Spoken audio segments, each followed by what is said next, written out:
right, guys, back to real sales talks. Fear of influence and past clients, the best source of business in your business. Think about this. These are people who love you, who like you, who should be easily referring you business. Are they easily referring you business?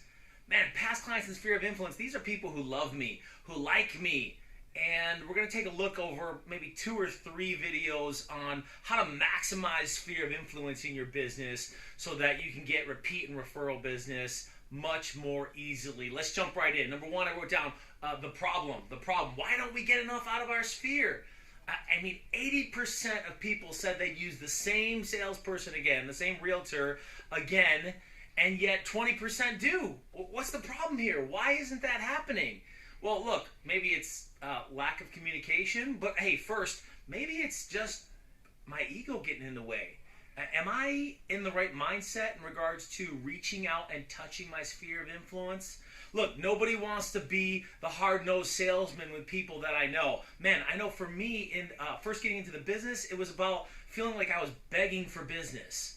So whether you feel like you're bugging them or you just don't want to be perceived as the hard-nosed salesperson constantly asking for referrals, how do I refine the edges there so that I can be the real estate concierge, so that I can condition the people that I'm communicating with, people who like me and love me, that they can reach out to me anytime. And that automatically, when they think about real estate, they're thinking about me. They're picking up the phone. They're shooting me a text. They're sending me an email. So where's my mindset with who I am and what I communicate I am, right, to them without being the hard-nosed salesman? Possible, completely possible. And through the series, we're going to look at how to do that more efficiently and more effectively so that you can really squeeze the most amount of referrals out of your sphere of influence. Because if they love you and they like you, why shouldn't they be easily and naturally and comfortably communicating with you so that you can get more business? What's the solution? Start small. Look, the third point I wrote down was start small on starting simple. So we're going to look at simple steps that we can jump into that are going to be natural and easy and ABC and 1, 2, 3 to be able to simplify this process and make it palatable. Okay, so I wrote down here my next step. This is always your first and best prospecting. Everybody has a sphere of influence. No matter how or where you start or how small it is. Paul, I only know 5 people. That's something to start with. Paul, I don't know nobody. Well, how about mom, dad, sister, brother, cousin, next door neighbor, friend, bartender, dry cleaner? I mean, look, you know people. Okay? So how you start can be simplified into the people right around you. Everybody has a sphere of influence, a power base, right, where you can start from to be able to communicate with in regards to what you're doing, the value of your service, and we're going to, through the series, we're going to jump into what that looks like in regards to how to communicate with them. So here's what we need to do. We need to activate our sphere of influence. Or how about this? You're in the business and you need to reactivate your sphere of influence, right? Because we know that there's business there. Now look, this is the best source of business because it doesn't cost a penny. Or it doesn't have to cost a penny. Look, advertising is not the best place to start as a new agent, especially because you have to punch through all that noise. People who don't love you, who don't like you, who don't even know you. And you're going to be spending money, $300, $500, $1,000, $3,000 a month. I had a friend tell me he's spending $3,000 a month. It took him 9 months to get a lead to turn over. Now look, sphere of influence, if you're just picking up the phone and letting them know that you're in the business, if you're a new agent, or how about this, just reminding them you're there. We're going to get into those, the hows and the whats in regards to how we're reaching out to our sphere of influence. If we're just reaching out and, I mean, Gary Keller said it best in the Millionaire Real Estate Agent book, touch. Just touch them. Right?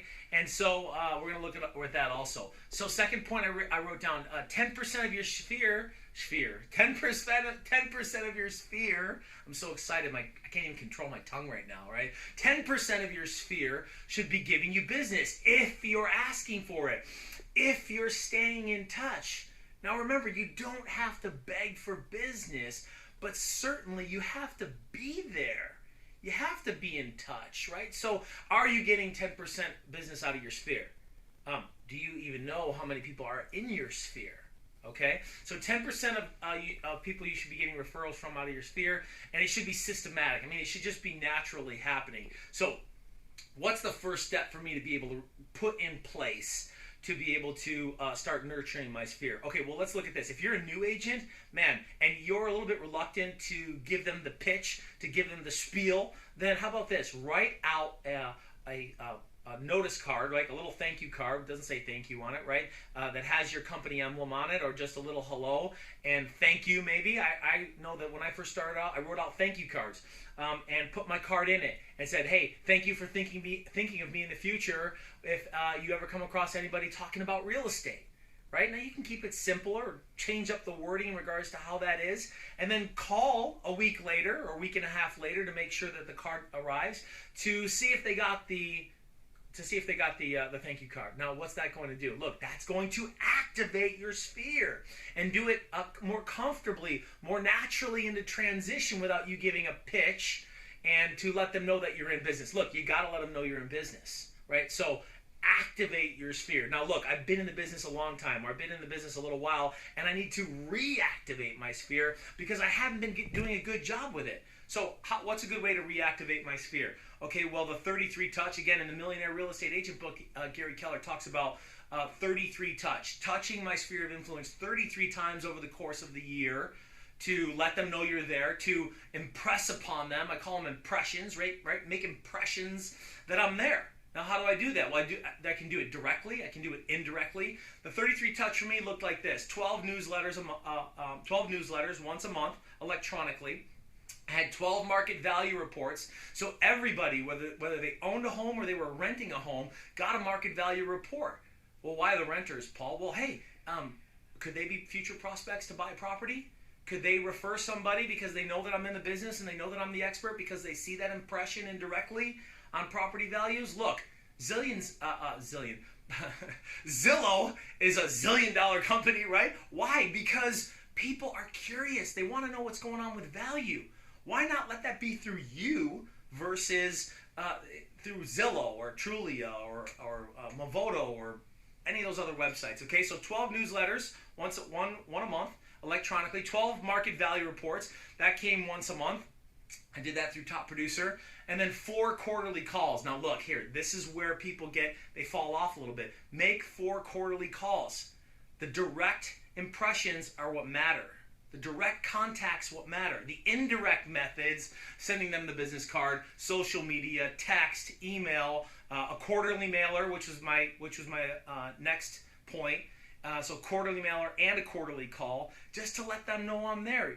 And on the call, look, you don't have to ask them for business. They already know you're in business. So if you're uncomfortable with that, stop worrying about the close or the sale. They know you're there. They know you're in business. They see what you're doing. And so those touches, along with the final touch was the holiday card, right? So 12 plus 12 is 24, 28, 32, 33. There it is. Okay, there's your 33 touch. Can be done over a period of 1 whole year, and it's not going to be overbearing. Man, look, I'm excited to talk more about sphere of influence with you guys, because if you really nurture this group, if you really come from a point of sincerity, of being genuine, of serving instead of selling, then this can really be a gold mine for you. But if you're not intentional about it, man, you'll receive unintentional results. And I don't know about you, but for me, I expect paychecks every week. How about you?